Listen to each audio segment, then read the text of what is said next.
몇 달 전이죠. 벌써 대한항공의 CEO로 지냈던 조향호 전 회장이 세상을 떠났습니다. 폐질환이라는 지병을 앓고 있었던 그가 70세라고 하면 요즘 시대 비교적 이런 나이에 미국에서 그만 생을 마감한 것입니다. 우리는 조향호 회장이라고 하면 떠오르는 장면 하나가 아직도 기억이 됩니다. 큰딸이었던 조현아 양이 땅콩 사건으로 인해 전 국민들의 공분을 사고 있을 때에 기자들 앞에 서서 모든 것이 자식을 잘못 가르친 나의 탓입니다 라고 말하며 고개를 떨구고 눈물을 흘렸던 장면입니다. 중년의 자녀가 저지른 것이 무슨 부모의 잘못인가 라고 말하는 사람도 있지만, 자녀는 나이를 불문하고 부모의 무한 책임이 대상이 되는 것입니다. 우리는 이런 장면을 볼 때마다 우리 집 아이는 그럴 일이 없다고 그 사람을 향하여 손가락질하며 그 사람을 비난할 강심장을 가진 사람은 아무도 없을 것으로 여깁니다. 왜냐하면 참 자식 교육 힘들고 자식 마음대로 되지 않기 때문에 그렇습니다. 어떤 엄마가 딸을 데리고 서점에 가서 딸에게 좋아하는 책을 하나 선택해라 라고 하며 엄마가 찾는 책을 찾아서 갔다고 합니다. 시간이 지난 후에 자녀가 가져온 책을 주며 엄마 나 이 책을 사고 싶어라고 하며 내어놓은 책이 무엇이냐면 바로 올바른 자녀 양육법이란 책이었다고 합니다. 그래서 왜 이 책을 골랐느냐고 했더니 엄마가 자신들을 너무 잘못 가르치는 것 같아서 좀 배우라고 이 책을 선택했다라고 하는 이야기입니다. 이 이야기가 사실인지 아닌지 알 수는 없지만 누구든지 자식 가르치는 일에 자신을 할 만한 사람은 아무도 없을 것입니다. 그렇습니다. 자녀 교육 참 힘듭니다. 자녀 교육은 섣부르게 가르쳤다간 자녀와 부모 사이에 금이 갈 수 있습니다. 특히 성장한 자녀일수록 그 일은 매우 조심스럽고 신중해야 합니다. 그래서 우리는 주저하게 되는 것이죠. 이와 같은 이유로 군자들은 자기 아들을 직접 가르치지 않았다라고 전해집니다. 왜 그랬을까라고 묻는 맹자의 제자들에게 맹자는 부모의 입장에서는 자식이 부모의 기대만큼 따라주지 않으면 화를 내게 되고, 반면에 자식은 부모 자신도 못하는 주제에 나만 잘하라고 올바르게 하라고 한다며 반발하기 때문에 군자들은 자기 자식은 자신이 가르치지 않았다고 합니다. 그래서 공자는 3,000명의 제자를 양성했지만 정작 그의 아들을 가르치지 않았고 남에게 맡겼다라고 하는 말이 전해지고 있습니다. 하지만 성경은 부모는 자녀를 가르쳐야 한다라고 전하고 있습니다. 여러분, 창세기에 보면요, 하나님께서 처음 사람 곧 아담은 당신이 직접 만드시고 성숙한 정신까지 주셨습니다. 그러나 아담의 후손은 미숙하고 어린 상태로 태어나게 하고 참 사람이 되는 과정부터 모두 부모가 가르치게 했고, 부모로부터 배워가며 몸과 마음이 어른이 되도록 성장케 했다는 사실인 것입니다. 그러므로 부모들은 자녀를 가르칠 의무가 있습니다. 신명기서 6장 6절부터 7절에 보면요, 오늘날 내게 명하는 이 말씀을 너는 마음에 새기고 내 자녀에게 부지런히 가르치며 집에 앉았을 때든지 길에 행할 때든지 누워 있을 때든지 일어날 때든지 이 말씀을 강론할 것이며 라고 말씀하고 있습니다. 오늘 본문에 있는 잠언서도 마찬가지입니다. 아이를 가르치라 라고 말씀하고 있습니다. 설교를 준비하다가 오래전에 한국의 모 신문이 보도한 내용을 스크랩파해 놓은 것이 있어 가져왔는데요, 그곳에는 뉴욕 타임스가 보도를 한 것이라고 인용하며 팝 가수 마돈나에 관한 이야기를 하는 것을 보도하는 것을 가지고 있습니다. 마돈나의 노래 중에 아빠 설교는 이제 그만 이런 노래가 있어요. 뭐 그런 노래가 있다며요. 파파 don't preach, don't preach. 그런 노래를 발표하고 인기를 얻었는데요.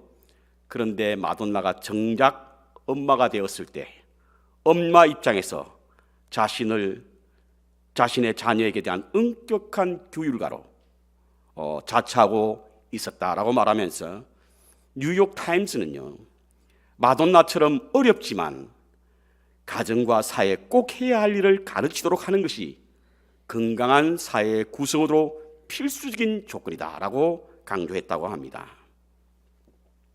만약 당신의 자녀가 당신의 나이가 된다고 한다면 어떤 자녀가 되고 싶은가? 이와 같은 질문을 했다고 합니다. 미국인 부모들은요, 우리 아이들은 행복한 사람이 되었으면 좋겠습니다. 내 나이가 되었을 때 행복한 사람이 되었으면 좋겠습니다. 이태리 사람들은 우리 아이들은 좋은 사람이 되었으면 좋겠습니다. 그런데 우리 한국인 부모들은 성공한 아이가 되었으면 좋겠습니다 라고 하는 이야기를 했다고 합니다. 성공지상주의, 성공제일주의의 가치관을 가진 우리의 모습임을 보게 합니다. 제가 왜 이 말씀을 드리냐면 오늘 본문에 마땅히 행할 길을 가르치라라고 했는데 여기 마땅히 행할 길이란 현대인의 언어로 번역한 메시지 성경에 보면요, 올바른 길을 알려주어라 라고 하는 것입니다. 아이에게 가르치되 올바른 길을 갈 수 있도록 가르치라라고 하는 것입니다. 그렇습니다. 우리가 가르쳐야 하는 것은 성공하는 사람이 아니라 성숙한 사람이 되어야 하고, 잘하는 것을 가르치는 것이 아니라 올바른 길을 가르칠 수 있는 우리가 되어야 할 줄 압니다. 그래서 오늘 본문에는 마땅히 가르치라, 마땅히 행할 일을 가르치라, 곧 옳은 일을 행할 수 있도록 가르치라 라고 말씀하고 있는 것입니다. 그렇다면 마땅한 길, 곧 올바른 길은 무엇을 말하는 것일까? 사실 잠언서에는요, 마땅히 행할 일을 가르치라라고 하는 말씀을 했지만 그렇지만 그것이 어떤 일인지 우리에게 명확하게 말해주고 있지 않습니다. 앞뒤 좌우 어디를 보아도 어떤 것을 특정하지 않았기 때문에 설교를 준비하는 사람이나 주석하는 분들은 나름대로의 묵상을 통해서 그것을 해석하고 있는데요, 저도 이 말씀의 뜻을 찾기 위해서 성경에 나와 있는 자녀 양육에 관한 말씀을 다 함께 모아봤습니다. 그리고는 그 해답을 에베소서 6장 4절에서 찾았습니다. 에베소서 6장 4절에는 이와 같은 말씀이 있습니다. 또 아비들아, 너의 자녀를 노엽게 하지 말고 오직 주의 교양과 훈계로 양육하라. 여기 주의 교양과 양육이라고 하는 말은 가르침과 훈련이라고 하는 의미가 있고요, 교양이라고 하는 것은 바로 그리스도인의 정체성을 말하는 것입니다. 그러니까 행할 길, 곧 옳은 길은 무엇을 의미하냐면 바로 그리스도인의 정체성을 갖기 위하여 가르치라는 이야기입니다. 양육과 훈련은 그것을 끊임없이 가르치고 습관화될 수 있도록 훈련을 하라고 하는 그런 의미를 가지고 있고요. 그래서 우리가 가르쳐야 하는 마땅한 일, 옳은 일은 무엇이냐? 그것은 바로 우리가 그리스도인의 정체성을 가질 수 있도록, 우리의 자녀들이 그리스도인이라고 하는 정체성을 가질 수 있도록 가르치라고 하는 이야기입니다. 어떤 형편에도 내가 그리스도인임을 잊지 않고, 어떤 시간과 공간에서도 내가 그리스도인임을 드러낼 수 있도록 가르치고 연마해야 된다는 뜻입니다. 요즘 말로 하면 뼛속까지 그리스도인이 되어야 된다라고 하는 말씀인 것입니다. 그것이 우리가 마땅히 가르쳐야 할 옳은 일입니다. 그렇다고 한다면 그리스도인의 정체성 갖기 위해서 우리는 무엇을 가르쳐야 할 것인가? 결국에는요, 그리스도인의 정체성을 갖기 위해서는 그리스도를 닮아야 합니다. 주님을 닮아야 하는 겁니다. 오늘 두 번째 본문으로 읽었던 누가복음 2장 52절은요, 예수님의 성장 과정을 말해주고 있는 말씀입니다. 누가복음에는 다른 복음서에 찾아볼 수 없는 예수님의 성장 과정을 짤막하게 기록하고 있지만 그 내용은 매우 깊습니다. 그래서 저는 오늘 이 말씀을 통해서 과연 우리가 그리스도의 정체성을 갖기 위해서 어떤 그리스도의 모습으로 닮아가야 하는가에 대한 말씀을 나누기를 원하는데요. 첫 번째로 우리는 예수님이 가지셨던 지혜를 예수님이 가졌던 그 지혜를 닮아야 합니다. 우리가 처음 세상에 태어났을 때는 세상도 모르고 우리 스스로도 모른 채 태어납니다. 자라면서 자아도 발견하게 되고 세상도 알게 되지 않습니까? 시간과 공간도 배우게 되고 세상의 이치와 원리도 터득해 갑니다. 세계관도 넓어지고 역사관도 확장되어 가는 것이죠. 그런데 이와 같은 것을 어떻게 알 수 있느냐? 지성을 통해서 알 수 있습니다. 지혜와 지식을 통해서. 그래서 성경은요, 지혜를 매우 중요하게 여깁니다. 잠언서 3장 13절부터 15절에 보면요, 지혜를 얻는 자와 명철을 얻는 자는 복이 있나니 이는 지혜를 얻는 것이 은을 얻는 것보다 낫고 그 이익이 정금보다 나으니라. 지혜는 진주보다 귀하니 너의 사모하는 모든 것으로 이에 비교할 수 없도다라고 말씀하고 있습니다. 그렇습니다, 여러분. 지혜는 매우 소중합니다. 그래서 성경은 세상에 어떤 너희들이 사모하는 것보다 더 귀하다고 말씀해 주고 있습니다. 간혹은 우리 부모님들이 우리 자녀들이 지혜나 혹은 지식을 연마하는 것이 인류학교에 입학하고 졸업해서 좋은 스펙을 쌓고 좋은 직장에 들어가서 성공적인 삶을 살기 위한 수단으로 여길 때가 있습니다. 물론 이는 부차적으로 생기는 하나의 선물일 수가 있습니다. 하지만 지혜와 지식을 가지는 것은요, 궁극적으로 인생에서 필연적으로 만나게 되는 올바른 분별력과 판단력을 위하여 우리는 지혜와 지식이 있어야 될 줄 믿습니다. 세상을 편견 없이 바라보고 이해관계 없이 판단하고 필요한 것은 두려움 없이 행동하게 하는 그 근원은 어디서 나오느냐? 지혜와 지식에서 나오는 것입니다. 그런데 이와 같은 지혜와 지식을 우리가 어떻게 얻을 수 있는 것이죠? 믿는다는 것의 행복이라고 하는 책을 썼던, 우리가 지난 작년에 독후감으로 읽었던 장경철 교수가 쓴 또 다른 책 삼생영성이라고 하는 책에 보면요, 지성에 관해서 말을 하면서 이렇게 말을 하고 있습니다. 삶이란 남의 흔적을 받아서 나의 흔적을 남기는 것이다. 이는 곧 우리가 다른 사람의 삶의 흔적을 통해서 알고 배웠던 어떤 것을 나의 삶을 통해서 그것을 흔적으로 남기게 된다는 뜻입니다. 그러므로 진정한 지혜와 지성은 책이나 어떤 자료에 쓰는 것이 아니라 어떤 사람들의 모습을 통해서, 그 사람의 흔적을 통해서 지혜를 얻게 되고, 그리고 나 자신도 그것을 남기게 된다는 뜻입니다. 그렇습니다. 지성을 얻기 위해서, 우리는 지혜와 지식을 갖기 위해서 많은 사람을 만나야 합니다. 좋은 서성, 그리고 부모와의 만남이 있어야 합니다. 그 만남은 또 다른 세계로 우리를 인도하기 때문에 그렇습니다. 누가복음의 본문의 2장 52절 이전에 있는 말씀이 어떤 내용이냐면, 예수님께서 명절을 맞아서 예루살렘으로 갔다가 돌아오는 길에 어머니 마리아는 예수님이 아빠 요셉과 함께 갔을 거로 생각하고 예수님이 없이로 돌아갔고, 예수님의 육신의 아버지인 요셉은 육신의 어머니 마리아가 예수님을 데리고 올 것으로 여겨서 예루살렘을 떠났습니다. 그런데 어느 한 곳에서 만났는데 예수님이 안 계신 거예요. 그러자 그 부모님이 다시금 예루살렘에 와서 보니까 주님이 라바이들과 함께 앉아서 하나님의 말씀을 듣기도 하고 말하기도 했다라고 하는 말씀이 누가복음 2장 52절 전에 나오는데요, 이는 무엇을 말합니까? 예수님은 라바이의 말씀을 듣고 말을 함으로 말미암아 그의 세계관을 넓혔고 그의 역사관을 확장시킴으로 말미암아 세상을 바라보는 눈이 달랐다라고 하는 사실인 것입니다. 그것이 곧 예수님이 가지셨던 지혜입니다.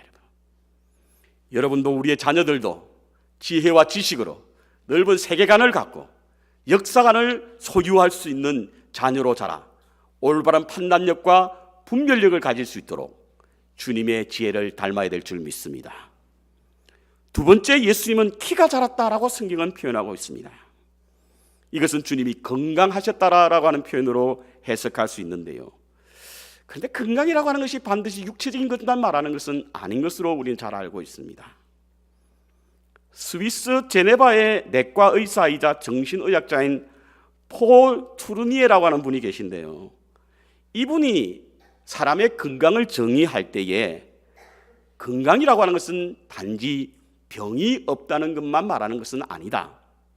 건강이란 육체적, 정신적, 심리적으로 구김살이 없는 상태를 말한다라고 말했습니다.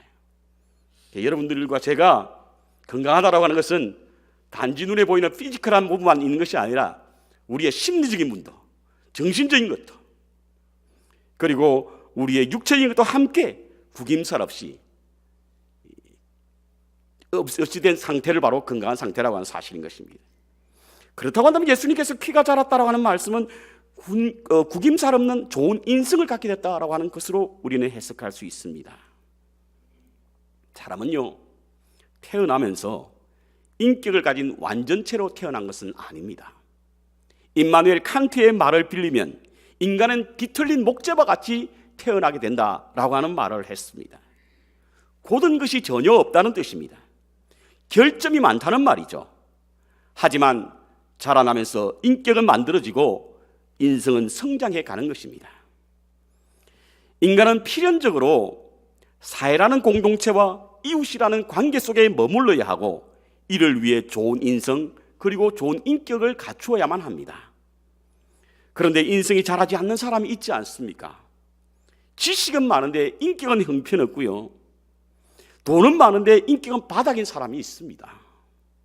이기적이고 독선적이며 배타적인 인성을 가지고 있어 사람들과 잘 어울리지 못하고 사회에 적응을 하지 못하므로 공동체로부터 부적격자로 낙인 찍히는 사람들이 들어 있지 않습니까?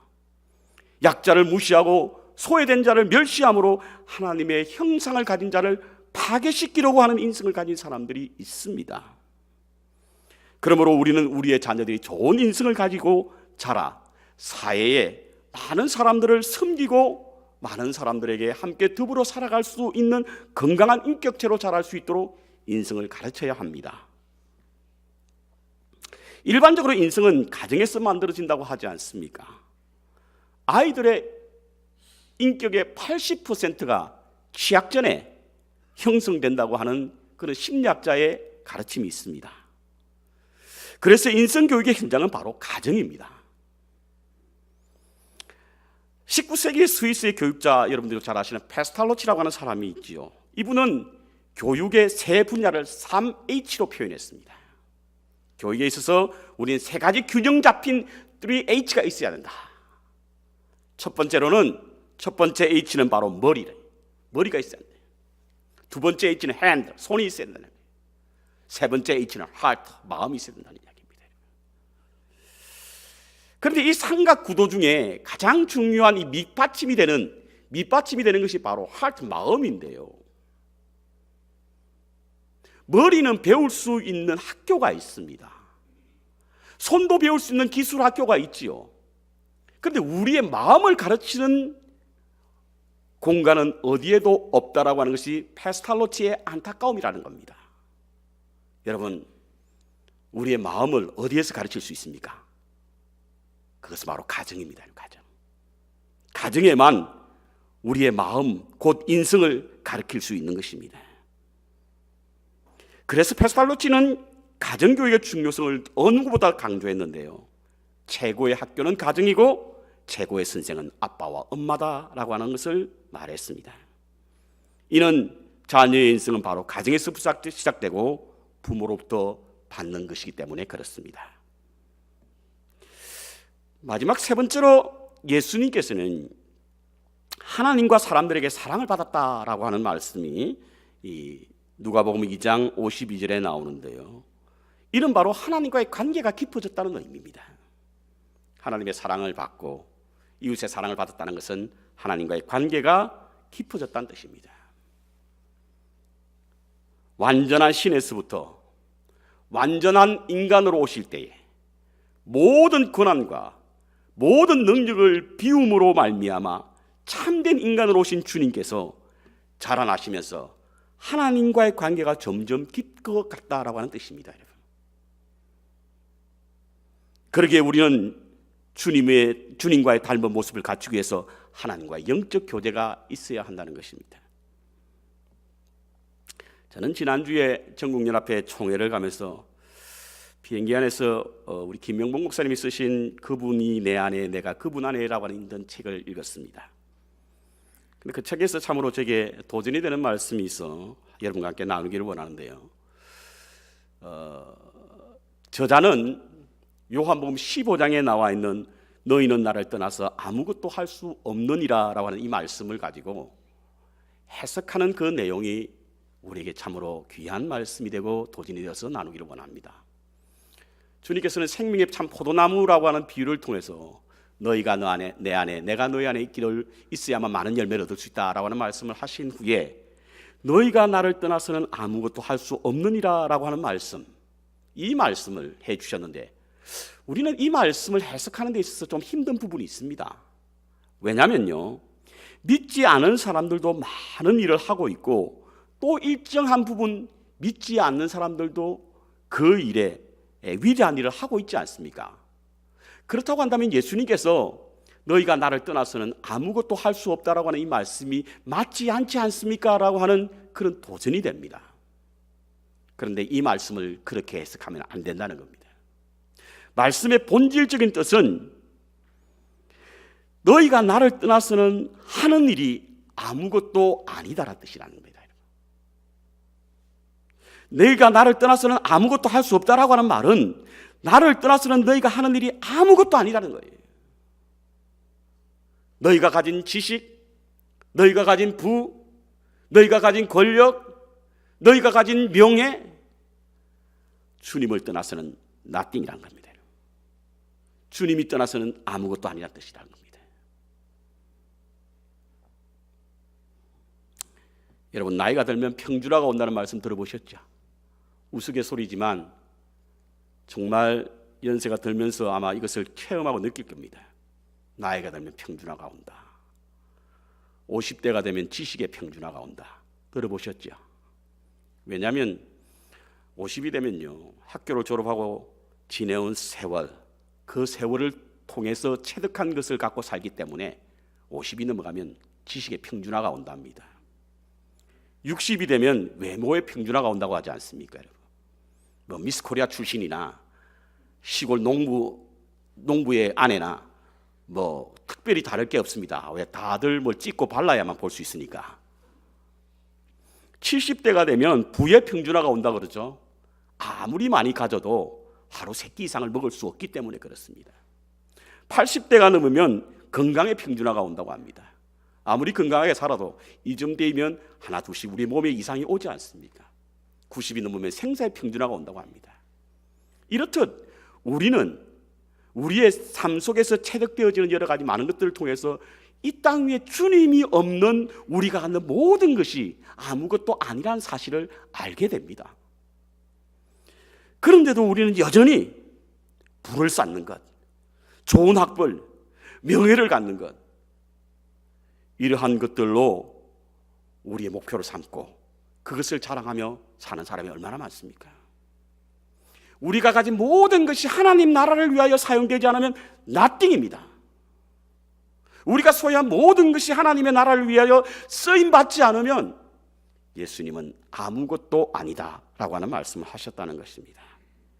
그래서 유대인들은요, 어릴 적부터 나 없는 하나님은 있어도 하나님 없는 나는 없다라고 하는 말을 가르치고 있다고 합니다. 우리의 자녀들에게 이와 같은 것을 가르쳐야 한다고 저는 믿습니다. 하나님을 떠나서는 아무것도 없다. 너의 노력하는 것, 너가 성취하는 어떤 것도 하나님이 떠나서는 아무것도 없다. 그래서 무엇보다도 하나님을 떠나지 않는 그런 영성을 가질 수 있도록 우리는 우리의 자녀를 가르쳐야 하고 훈련시켜야 합니다. 우리 교회 새벽기도 시간에 몇 달 동안 사무엘상을 함께 묵상했습니다. 사무엘상하를 보면요, 실제로 사무엘이 등장하는 부분은 극히 미약합니다. 한 10장 정도 되나요? 오히려 그곳에는 다윗의 성공담 혹은 사울의 실패담, 이것이 훨씬 많습니다. 그래서 사무엘 상하로 말하지 않고 다윗의 상하라고 붙여야 맞다라고 주장하는 사람도 있습니다. 그럼에도 성경을 편집하는 사람들은 왜 그 이름에 사무엘이라는 이름을 붙였을까? 당시에는요, 사무엘이 가장 위대한 선지자였고 가장 많이 알려진 사람이었기 때문에 성경을 편집하는 사람이 그 책의 이름을 사무엘 상과 하로 붙였습니다. 그만큼 사무엘은 이스라엘 사람들에게 가장 존경받는 선지자였고 가장 위대한 사람으로 알려졌습니다. 그런데 여러분, 그와 같은 사무엘을 만든 사람이 누굽니까? 바로 한나입니다. 그의 어머니 한나입니다. 한나는요, 하나님과 소통하는 사람이었다고 하지 않습니까? 그 증거가 그의 아들 사무엘을 하나님 앞에 소원의 제물로 바치는 그 장면입니다. 한나는 자식이 없었습니다. 그래서 자식을 주게 되면 하나님 앞에 바치겠다라고 하는 서원을 했고 그 서원을 지킨 사람이죠. 우리는 흔히 이 말씀을 보고 우리도 자식이 없으면 하나님 앞에 서원을 기도해서 자녀를 얻게 되고 그 자녀를 서원의 제물로 바쳐야겠다, 이런 말씀들 하지 않습니까? 그런데 본질적인 내용은 그거 아닙니다, 여러분. 한나가 사무엘을 하나님 앞에 서원의 제물로 바칠 수 있었던 것은 하나님과 소통 때문이에요. 소통. 한나가 실로에 가서 하나님 앞에 제사를 드리며 하나님, 내가 무자합니다. 자식이 없습니다. 내게 자식을 주십시오. 이렇게 기도했을 때 하나님은 그에게 나타나셔서, 그래, 나도 지금 선지자가 필요해. 400년 가까이 선지자가 없어 나라가 엉망이 되었는데 제대로 된 선지자가 필요해 라고 하는 이야기를 들었을 때 한나는, 하나님, 제게 자식을 주시면 하나님이 필요한 선지자로 드리겠습니다. 이게 바로 소통의 기도였다는 거예요. 그래서 서원의 제물로 드릴 수 있었던 겁니다, 여러분. 이와 같이 한나는 기도의 사람이었고 하나님과 소통하는 사람이었습니다. 그것을 어린 사무엘은 너무나 잘 보고 자랐습니다. 어머니의 신실한 믿음을 그의 눈으로 보고 자랐으며, 그래서 그는 어릴 적부터 올바르고 곱게 자랄 수 있도록 그의 어머니의 모습이 그로 하여금 위대한 선지자로 만들게 되었다라고 하는 것입니다. 자식은 부모의 행위를 그대로 비춰주는 거울이라고 합니다. 그리고 심리학자들의 말에 따르면 자녀들은 어른들의 행동을 자신의 행동을 위한 모델로 삼는다고 합니다. 그러므로 자칫 잘못된 가치관을 갖고 우리 자녀를 양육하게 된다고 한다면 우리 자녀는 나쁜 자녀로 자라게 할 수 있습니다. 이렇듯 예수님은 지성과 인성 그리고 영성으로 자랐습니다. 우리의 자녀들도 그리스도인으로서 정체성을 갖도록 주님을 닮기 위한 주님이 가지셨던 인성과 지성과 영성이 있도록 가르쳐야 합니다. 지혜와 지식으로 세상을 보게 하고요, 인격과 성품으로 자신의 내면을 발견하게 만들며 하나님과의 관계를 통해서 하나님의 세계를 볼 수 있도록 해야 될 줄 믿습니다. 그리고 우리의 부모님은 그들의 스승이 되어야 합니다. 탈무드에는 자녀에게 가르치는 가장 좋은 방법은 스스로 본을 보이는 것이다 라고 말하고 있습니다. 지난주 금요일에는 캐나다 밴쿠버에서 사역하고 있는 우리 김요셉 선교사님이 오셔서 사역에 관한 말씀도 듣고 또 받은 은혜를 함께 나누는 시간이었습니다. 제가 한때 가르쳤던 청년이었던 우리 선교사님이 지금은 KMC에서 안수를 받고 선교지에서 사역하는데요, 참 많이 성숙해 있는 모습을 보고 참 감사했고 또 그 시간에 전하는 말씀이 참 은혜로웠습니다. 그 가운데 제 마음을 터치했던 말씀이 있습니다. 한 7년째 됐다고 하는데요. 선교사님이 계시면서 깨달은 것이 있다고 합니다. 그것이 무엇이었냐면 자신이 그곳에서 선교 사역을 하면서 원주민에게 무엇을 가르친다든지 어떤 도움을 주는 사람으로 생각하지 않게 되었다. 그는 선교하면서 자신이 온전하게 되었다라고 하는 말씀을 매우 겸손하고 솔직하게 나누는 말씀을 듣고 제가 큰 은혜를 받았습니다. 우리 일반적으로 선교사는 그렇게 생각하지 않지 않습니까? 나누어주고 가르쳐주는 그런 선교사로 생각했는데 선교사님은 선교를 하다 보니까 자기는 가르치는 자가 아니라 그 가르침을 통해서 온전하게 되고 나누는 것이 아니라 나눔을 통해서 자신이 하나님의 온전에 이를 수 있는 은혜를 갖게 되었다는 말씀이 너무 감동적으로 다가온 겁니다. 청소년인 큰아이가 이질적인 문화를 극복하지 못해서 우울증에 걸렸을 때 제발 주님이 좀 빨리 왔으면 좋겠다라고 하는 말을 하면서 눈물을 글썽이던 우리 선교사님이 끝없는 인내와 사랑으로 하나님의 말씀을 선포하고 전하며 가르치다 보니까 자신이 온전하게 됨을 깨닫게 되었다는 사실인 겁니다.